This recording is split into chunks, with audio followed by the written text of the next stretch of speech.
Yes, igitangaza kikaba kirongeye kiravutse hano mu Rwanda. Bwa mbere imodoka ya Cybertruck igeze mu Rwanda. Iguzwe nande rero? Iguzwe n'uwo witwa Sina Gerard, umugwizatunga cyangwa se umuherwe mu banyamafaranga hano mu Rwanda. Muramuzi mwese Sina Gerard, ufite uruganda rwitwa Akabanga cyangwa se Kringirangaramara, murabizi akora akabanga kandi ndetse n'ibindi bigiye bitandukanye.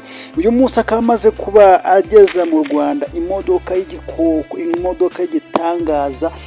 Akaba ari ubwa mbere imodoka ikanagiye mu gihugu cy'u Rwanda. Iyi modoka bayita Cybertruck. Cybertruck ni imodoka ziri gukorerwa muri Leta Zunze Ubumwe za Amerika, zihagaze amadolari menshi cyane. Je kuba nkugezaho byinshi bigiye bitandukanye kuri iyi modoka ya Cybertruck. Sina Gerard yamaze kuba ageza mu Rwanda. Mu by'ukuri akaba ari imodoka yatangariwe n'abantu benshi cyane, ku buryo abantu bari kugenda bavuga bati ibi bishoboka gute ko Sina Gerard nawe yaba aguze imodoka ihenze gutya. Iyi modoka rero ikaba imaze kuba igezwa mu Rwanda. Iyi modoka Cybertruck ihagaze amadolari menshi cyane. No kuvuga ngo ibiciro muri Amerika kuri iyi modoka ya Cybertruck isanzwe cyangwa se ya yindi yo bita all wheel drive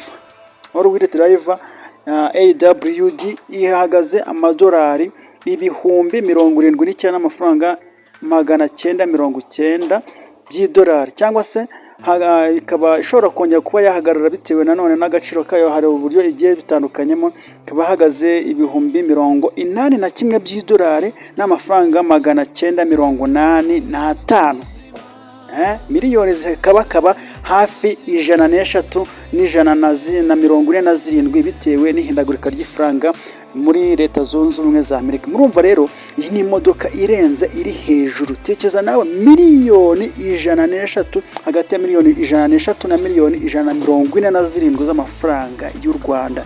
Iyo ni Cybertruck isanzwe. Noneho hari n'indi nanone ikurikiraho yo bita Cybertruck Cyber Beast.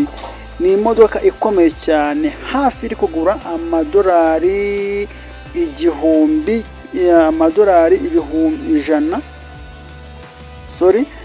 Iri guhagaze amadolari hafi ibihumbi 114 by'idolari n'amafaranga 990, hafi miliyoni 170 z'amafaranga y'u Rwanda. akaba hejuru za ibihumbi miliyoni 180 gutyo z'amafaranga y'u Rwanda.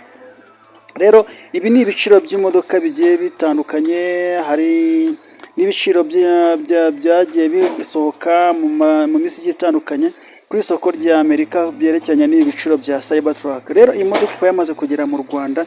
Hari amakuru atanga ibiciro agiye agaragaza ko iyi Cybertruck umugabo ashobora kuba yamaze kugura yahagaze hafi miliyoni 103 z'amafaranga y'u Rwanda. Akaba rero ibarirwa hafi mu madolari menshi cyane rwose. Mu by'ukuri biragaragara ko iyi modoka ari imodoka ikanagiye mu Rwanda bwa mbere. Rero abantu muri kugenda muyibona ku mbuga nkoranyambaga cyangwa se n'ahandi, muze kuyitondera kuko ni ubwa mbere ikanagiye hano mu Rwanda.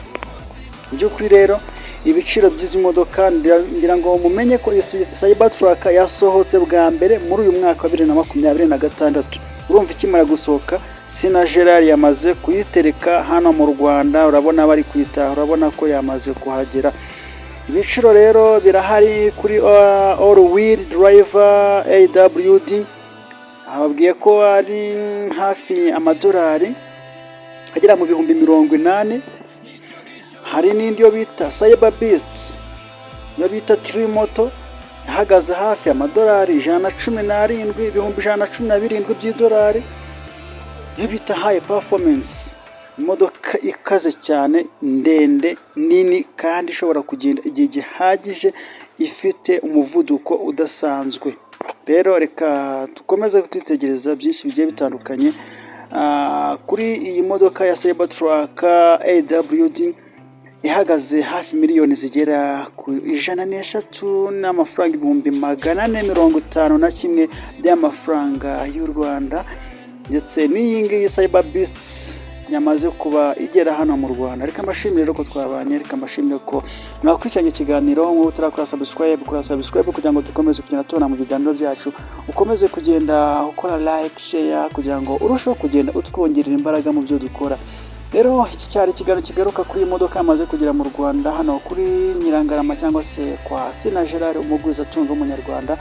Reka mbashimire ko twakomeje kugenda tubana kandi nzi neza ko muri buze kugenda murushaho gukunda byinshi tugera kugenda tubagezaho. Mbashimire hano kuri Matson TV, nari Matson ukomeza kugenda nkugezaho byinshi bigiye bitandukanye. Ciao ciao.